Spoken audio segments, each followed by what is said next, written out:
Në një dhomë bordesh të veshur me arë, diku, mbi zhurmën e jetës së zakonshme, merren vendime që dridhen nëpër kontinente.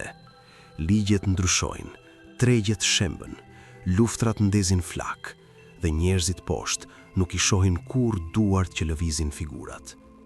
Për shekuj me radhë, njerëzimi e ka ndjerë këtë arkitekturë të padukshme të pushtetit dhe i ka dhënë emra: Iluminatët, qeveria e hijeve, dora e fshehur. Por një histori dallohet nga të tjerat, më e errët dhe më specifike. Ajo përshpërit jo për një komplot, por për 13 familje të lidhura me gjak dhe të ngjitura nga diçka më e vjetër se parat apo politika. 13 linja gjaku që, sipas mitit modern, nuk kërkojnë thjesht pushtet. Ato e adhurojnë atë në rituale që shtrihen prapa në për shekuj heshtjeje dhe flake. Kjo nuk është një histori e verifikuar, është diçka më e çuditshme, një legjende lindur në margjina të shekullit të 20, ushqyer nga frika dhe fascinacioni, duke u rritur derisa u bë vetë lloji i saj së vërtetës. Për besimtarët, këto familje janë arkitektët e botës së padukshme, praktikantët e arteve të ndaluara, ruajtësit e një pakti të nënshkruar shumë kohë para se ndonjëri prej nesh të merrte frymë. Për skeptikët, ato janë simbole, projekcione të një ankthi universal rreth elitave dhe fshehtësisë. Sido që tjetë, miti vazhdon, dhe sonte ne zbritemi në thellësitë e tij, jo për të konfirmuar apo mohuar, por për të kuptuar pse kjo histori refuzon të vdes. Mirë se vini në kanal, ku historia nuk është thjesht një listë datash, por një hartë e asaj që njerëzit kanë frikuar, dëshiruar dhe imagjinuar në ekzistencë. Nëse dhomat e fshehta të mitologjisë moderne ju intrigojnë, nëse jeni tërhequr drejt vendeve ku folklori dhe pushteti kryqëzohen, atëherë jeni në vendin e duhur. Konsideroni të abonoheni që të mund të bashkoheni me ne ndërsa eksplorojmë narrativat e ndaluara që formësojnë mënyrën si e shohim botën. Tani, le të hyjmë në mitin e 13 familjeve dhe të shohim çfarë hije hedhin mbi imagjinatën kolektive. Historia fillon jo në Babiloninë e lashtë apo Evropën mesjetare, por në shekullin e 20, në terrenin pjellor të letërsisë konspirative dhe një ringjallimi të kulteve. Pas luftës së dytë botërore, ndërsa bota riorganizohej rreth superfuqive të reja dhe rrjeteve të padukshme të inteligjencës, u rit një uri për shpjegime që shkonin më thellë se raportimet zyrtare. Njerëzit donin të dinin kush mbante realisht frenat. Nga ajo uri dolën libra, broshura dhe teori të përshpëritura rreth linjave gjaku që kishin mbijetuar çdo perandori, çdo revolucion, çdo ndryshim të supozuar pushteti. Numri 13 shfaqet përsëri dhe përsëri në këto tekste. Është një numër i rënd me simbolik, 1 mbi 12 apostujt, 1 mbi zodiakun, një numër i lidhur në ezoterizmin vendimor me shkeljes dhe njohuri të fshehta. Miti pretendon se 13 familje formojnë aristokracinë e vërtet të botës, jo nëpërmjet kurorave apo zgjedhjeve, por nëpërmjet trashëgimisë së një lloji tjetër, urtësia okulte, kontrolli financiar dhe aksesi në rituale që i lidhin ato me forca që shumica e njerëzve nuk besojnë. Këto familje, sipas historisë, nuk emërtohen në listat e Forbes dhe nuk kremtohen publikisht. Pasuria e tyre është më e vjetër se korporatat, indikimi i tyre paraprim shtetet moderne kombëtare. Ato veprojnë nëpërmjet ndërmjetësve, bankave, perandorive mediatike, agjensive të inteligjencës, fondacioneve filantropike. Por në thelb, miti këmbëngul, ato mbeten çfarë kanë qenë gjithmonë, kujdestarët e një sekreti të kaluar nga prind në çfal, i silosur me gjak dhe ceremoni. Emrat ndryshojnë në varësi të kush e tregon historinë. Disa lista përfshin dinastitë bankare evropiane, pasurie të cilave u ndërtuan në shekujt e 18 dhe 19. Të tjera tregojnë drejt familjeve industriale amerikane që u ngritën gjatë epokës së artë. Të tjera ende gjurmojnë linja prapa drejt lidhjeve të supozuara me urdhrat mesjetar, ari templar apo alkimistëve të rilindjes.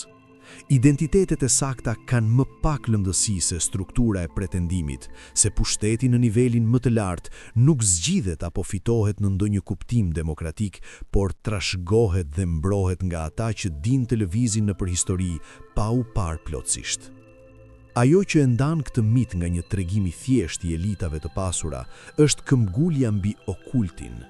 13 familjet sipas folklorit nuk sundojnë vetëm nëpërmjet ekonomisë dhe ligjit, ato sundojnë nëpërmjet ritualit dhe është këtu që historia lëviz nga komplotizmi politik në diçka më afër demonologjisë.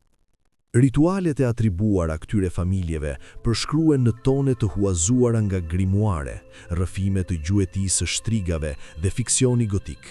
Ceremoni inicimi të kryera në prona të fshehura pas mureve dhe sigurimit privat. Betime të bëra jo taj qeverive apo zotit, por taj fuqive më të vjetra dhe të paemëruara. Simbole të gdhendura në unaza, vula dhe arkitektur, modele geometrike, yje të përmbysur, sy brenda trekëndshave, secili duke mbajtur një peshë qëllimi që të painiciuarit nuk mund ta deshifrojnë plotësisht. Një element i përsëritur në mitologji është koncepti i vulës së kuqe.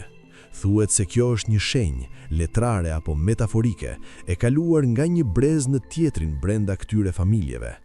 Në disa versione, ajo është një objekt fizik, një unaz me vulë, një shenjë e djegur, një shishe gjaku e ruajtur në përshekuj.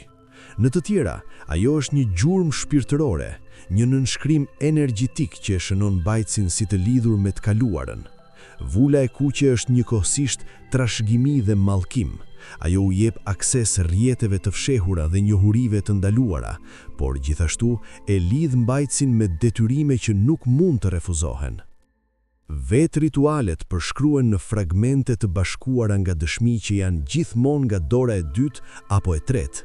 Ceremoni të mbajtura në kohë specifike të vitit, solsticet, ekuinokset, data që përputhen me kalendar më të vjetër që i paraprin krishterimit, vendndodhje të zgjedhura për rezonancën e tyre simbolike, pyje, prona të vjetra, dhoma nëntoksore nën rrethet financiare. Pjesëmarrës të veshur me robe apo veshje formale në varësi të nëse ceremonia anon drejt misticizmit arkaik apo fshehtësisë moderne. Qëllimi i këtyre ritualeve, pretendon miti, është trefish. Së pari, të rinovojnë lidhjen midis familjes dhe forcave të padukshme që u dhuruan atyre pushtetin fillimisht. Së dyti, të iniciojnë brezin tjetër, duke siguruar që njohuria dhe besnikëria të kalojnë pastër nga të vjetrit tek të rinjt. Së treti, të koordinojnë qëllimet në përrjetin e familjeve, duke harmonizuar vullnetin e tyre kolektiv drejt synimeve të përbashkëta që formsojnë ngjarjet globale. Pavarësisht nëse këto rituale përfshin flijim të drejt për drejt siç pretendojnë disa versione, apo janë akte thjesht simbolike, ofrime vere, zjarri, premtime të folura në latinisht apo gjuhë më të vjetra, efekti është i njëjtë. Ato krijojnë një arkitekturë psikologjike në të cilën pjesëmarrësit e shohin veten si të operojnë jashtë kufive normal moral, llogaritur jo taj kombeve apo etikës, por taj një linje gjaku dhe një kontrate që i paraprin të dy. Për të gjurmuar mitologjinë më tej, duhet të shikojmë se si thuhet se këto familje kryqëzohen me shoqëritë e njohura sekrete. Iluminatit bavarian të themeluar në 1776 nga Adam Weishaupt është pika më e famshme e referencës. Megjithse iluminatët historik ishin një shoqëri e shkurtër iluministe e përkushtuar ndaj arsyes dhe sekularizmit, emri i tyre u bë një lloj shkurtese për pushtetin e fshehur. Deri në shekullin e 20, termi iluminat ishte ripërdorur, i zhveshur nga konteksti i tij specifik dhe transformuar në një etiket për çdo grup elitar të dyshuar se kontrollon ngjarjet nga pas skenës. Në mitologjinë e 13 familjeve, iluminatët janë ose krijimi i tyre ose mjeti i tyre, një rrjet të iniciuarish që shërbejnë interesat e familjes pa e ditur domosdoshmërisht shtrirjen e plot të asaj të shërbejnë. Shoqëritë e tjera janë thurur gjithashtu në histori. Rozakrucianët me traditat e tyre alkimike dhe pretendimet e urtësisë së lashtë, muratorët e lirë, simbolet dhe hierarkitë të cilëve i japin vetes interpretimit konspirator. Urdhrat e ndryshëm hermetik të fundit të shekullit të 19 dhe fillimit të shekullit të 20, ku magjia rituale praktikohej hapur dhe lidhjet me aristokracinë ishin reale, edhe nëse shpesh të egzageruara. Miti sugjeron se këto shoqëri nuk janë organizata të ndara, por shtresa të njëjtës strukturë. Në sipërfaqe gjenden lozhe bamirëse dhe klube filozofike. Më thellë, qarqe ekskluzive, ku ndrohet ndikimi i vërtet, dhe në qendër e njohur vetëm nga pak 13 familjet vet duke organizuar lëvizjet në përfushën e shahut të historisë. Ajo që e bën këtë narrativ kaq të qëndrueshme, nuk janë provat e saj. Ka pak gjë që do të mbijetonte shqyrtimin në ndonjë gjykatë apo revistë akademike, por logjika e saj e brendshme. Ajo ofron një shpjegim të unifikuar për ndjenjën se bota nuk është siç duket, se ngjarjet nuk janë të rastësishme, se ka një skenar që po ndiqet, edhe kur askush nuk pranon ta ketë shkruar. Për ata që ndihen të pafuqishëm, miti ofron shënjestër. Për ata të fascinuar nga okulti, ai ofron dram, dhe për ata që nuk u besojnë institucioneve, ai ofron konfirmim. Thuhet se familjet veprojnë nëpërmjet asaj që mitologjia e quan nyjet e kontrollit. Këto nuk janë akte të papërpunuara diktature, por manipulime delikate. Një hua e dhënë apo e mbajtur në një moment vendimtar, një skandal i kohëzuar për të rrëzuar një lider politik, një kampanjë mediatike që zhvendos opinionin publik mjaftueshëm për të lejuar kalimin një politike. Pasuria dhe rrjetet e këtyre familjeve, sipas historisë, u lejojnë të ndërhyjnë në pikat e presionit ku një veprim i vogël ka pasoja të mëdha. Financat përshkruhen si mjeti i tyre kryesor, bankat qendrore, fondet e investimeve, strukturat e borxheve që lidhin kombe të tëra, të gjitha thuhet se gjurmohen nëpërmjet zinxhirëve të ndërlikuar pronësisë, deri tek entitete të kontrolluara nga familjet. Kur ekonomia e një kombi shembët, kur imponohet kursimi, kur burimet privatizohen, miti pyet: kush përfiton? Dhe përgjigjet, ata që ishin pozicionuar të fitonin shumë kohë para se kriza të bëhej publike. Media është një shtyllë tjetër. Nëse dikush kontrollon narrativën, kontrollon perceptimin. Thuhet se familjet kanë aksionet e butuesit, transmetuesit dhe platformat digjitale, jo gjithmonë hapur, por nëpërmjet kompanive mbajtëse dhe bordeve të ndërthurura. Qëllimi nuk është të diktojë çdo histori, por të vendos kufi mbi atë që mund të thohet, të marginalizoj vëzat që vinë shumë afër të vërtetave që familjet dëshirojnë t'i mbajnë të fshehura. Politika në këtë kuadër është teatër. Zgjedhjet kanë më pak rëndësi se individët që financojnë fushatat, hartojnë legjislacionin dhe ulen në këshilla këshillimore për të cilat publiku nuk dëgjon kurrë. Politikanët vinë dhe shkojnë, këshilltarët mbeten.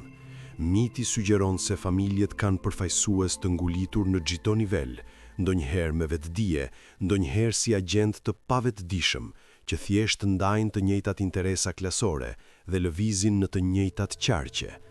Megjithatë, mitologjia nuk ndalet në pushtetin e zakonshëm. Ajo këmbëngul se ka një dimension shpirtëror, që familjet e kuptojnë diçka rreth natyrës së realitetit që u lejon ta manipulojnë atë në mënyra që duken të pamundura. Është këtu që historia rrjedh plotësisht në okultin. Ritualet nuk janë thjesht simbolike, thuhet se janë funksionale, duke krijuar efekte në botë nëpërmjet vullnetit të fokusuar, flijimit dhe invokimit të entiteteve që ekzistojnë jashtë konsensusit normal njerëzor të asaj që është reale. Disa versione të midit flasin për paktet me demon, duke e përdorur atë fjalë për fjalë. Të tjera preferojnë gjuhën e egregoreve, formave mendore të krijuara dhe të mbajtura nga besimi kolektiv dhe rituali, të cilat pastaj veprojnë gjysmë pavarësisht për të shërbyer atyre që i ushqejnë. Të tjera ende përshkruajnë kontaktin me inteligjenca jo njerëzore, qenie që mund të jenë jashtëtoksore, interdimensionale, ose thjesht më të vjetra se historia e regjistruar. Teologjia e saktë ndryshon, por pretendimi kryesor mbetet. Familjet bëjnë tregti me fuqi që shkenca nuk i pranon dhe feja i dënon. Thuhet se këto praktika vinë me një çmim. Mitologjia është e mbushur me aluzione të çmendurisë, varësisë, korrupsionit shpirtëror. Fëmijët e rritur në këto familje, sugjeron historia, i nënshtrohen inicimit të bazuar në traumë, të projektuar për të çarë psikikën dhe për ta bërë atë më të pranueshme ndaj kontrollit dhe programimit. Besnikëria zbatohet jo vetëm nëpërmjet pasurisë dhe privilegjit, por nëpërmjet kondicionimit psikologjik që e bën tradhtin të pamendueshme ose të padurueshme. Dhe megjithatë, për gjithë pushtetin e tyre, miti këmbëngul se familjet nuk janë të pathyeshme. Ato I friksohen ekspozimit, i friksohen humbjes së kontrollit, i friksohen mbi të gjitha që masat do të zgjohen ndaj mekanizmove që i kanë mbajtur të bindur. Kjo është arsyeja pse kaq shumë përpjekje shkojnë në shpërqendrim, ndarje dhe prodhimin e krizave që mbajnë popullsitë reaktive në vend të reflektuese. Mitologjia arriti formën e saj moderne në vitet 1990-at dhe fillimin e viteve 2000, nxitur nga rritja e internetit dhe demokratizimi i informacionit, ose të paktën iluzioni i tij. Forumet, blogjet dhe platformat video lejuan narrativa alternative të përhapesin pa kontrollin e mediave tradicionale. Librat që kur nuk do të ishin botuar nga shtëpitë e mëdha botuese, gjetën audiencë. Autor të ndryshëm shtuan familje të ndryshme, hoqën të tjera, riinterpretuan simbole dhe histori për t'ju përshtatur provave të reja ose paranojës re. Miti u bë mem në kuptimin origjinal të fjalës, një njësi të transmetimit kulturor që replikohej dhe mutohej atë sa u përhape. Autor të ndryshëm shtuan familje të ndryshme, hoqën të tjera, riinterpretuan simbole dhe histori për t'ju përshtatur provave të reja ose paranojës re. Miti u bë kolaborativ, një lloj folklori të errët, i shkruar nga mijëra kontributor anonim, secili duke shtuar një fije në tapiceri. Në kulturën popullore, koncepti është absorbuar dhe transformuar. Filmat, seri televizive dhe romanet shfaqin kabale të errta, linja gjaku të lashta dhe komplote okultiste si elemente të komplotit. Ndonjëherë këto histori tregohen si thriller, herë të tjera ato prezantohen me një të qeshur, sikur të ftojnë audiencën të pyes sa prej tyre është fiksion. Vija midis argëtimit dhe besimit turbullohet. Për disa, historitë janë thjesht histori. Për të tjerët, ato janë të vërteta të kodifikuara, paralajmërime të fshehura në dukje të hapur nga ata që nuk mund të flasin hapur. Ajo që është e pamohueshme është fuqia psikologjike e mitit. Ai prek diçka të thellë, frika se nuk jemi në kontroll të jetëve tona, se forcat që nuk mund t'i shohim po formsojnë fatet tona, se bota qeveriset jo nga institucionet e dukshme që na mësohet t'i respektojmë, por nga duar të padukshme që i tallin ato institucione ndërkohë që i manipulojnë. Ai prek gjithashtu një fascinim me të ndaluarën, me idenë se ka një botë të fshehur, më reale dhe më dramatike se ajo që banojmë çdo ditë. Miti i 13 familjeve na kërkon të shohim historinë jo si një seri aksidentesh, konfliktesh dhe kompromisesh, por si një skenar të interpretuar nga aktorë që i dinë fjalët e tyre. Na kërkon të shohim pasurinë jo si punë të akumuluar apo inovacion, por si pushtet të vjedhur të grumbulluar dhe kaluar në përbreza që e ruajnë me betimet dhe ritualet. Na kërkon të shohim fen, qeverinë dhe mediat, jo si forca të pavarura, por si mjete të vëna nga një elit, besnikëria e të cilës nuk është ndaj asnjë kombi apo besimi, por ndaj vazhdimësisë së tyre. Dhe na shtron një pyetje që nuk mund të përgjigjet lehtë. Nëse familje të tilla ekzistojnë, të lidhura me gjak dhe ritual dhe ndikim të fshehur, çfarë mund të bëhet? Ekspozimi, sugjeron miti, është arma e vetme. Sjellja e emrave të tyre në dritë, hartëzimi i rrjeteve të tyre, thyerja e heshtjes që i mbron ato. Këto janë akte rezistence. Megjithatë, mitologjia gjithashtu paralajmëron se ekspozimi është i rrezikshëm, se ata që vinë shuafër, heshten, diskreditohen ose shkatrohen. Historia përfundon, siç bëjnë të gjithë mitet e mirë, bezgjidhje. Familjet, nëse ekzistojnë, mbeten në hije. Ritualet, nëse janë reale, vazhdojnë në vende që nuk do t'i shohim kurrë. Dhe ne, audienca, mbeteni të vendosim çfarë besojmë. A janë 13 familje të drejtë për drejta? A janë simbolike? A janë pak nga të dyja? Një bërthame vërtet e mbështjellur me stres e egzagjerimi, frike dhe projeksioni. Ndoshta përgjigja nuk ka aq rëndësi sa fakti që miti ekziston fare. Ai zbulon diçka rreth shoqërisë që e krijoi, një mosbesim të thellë ndaj pushtetit, një huri për shpjegime që përputhen me shkallën e problemeve me të cilat përballemi, dhe një gatishmëri për të besuar se të këqijat e botës nuk janë të rastësishme ose sistemike, por të qëllimshme dhe të dizenjuara. Në një farë mënyre, miti i 13 familjeve është një pasqyrë. Ajo që shohim në të, thot aq sa thot për ne, sa thot për ndonjë elitë të fshehur. Faleminderit që ecët në përshtegun e hijeve. Ky kanal ekziston për të eksploruar historitë që tregojmë kur narrativat zyrtare na dështojnë, mitet që ndërtojmë nga fragmente historie, frike dhe imagjinate. 13 familjet mund të jenë legjend, por pyetjet që ngrejnë rreth pushtetit, fshehtësisë dhe kontrollit janë aq sa reale sa bota në të cilën jetojmë. Nëse ky eksplorim ju intrigoi, konsideroni të abonoheni për udhëtime të mëtejshme në cepat e ndaluara të mitologjisë moderne. Deri në historinë tjetër, mbani mend se forcat më të fuqishme nuk janë gjithmonë ato që mund t'i shohim.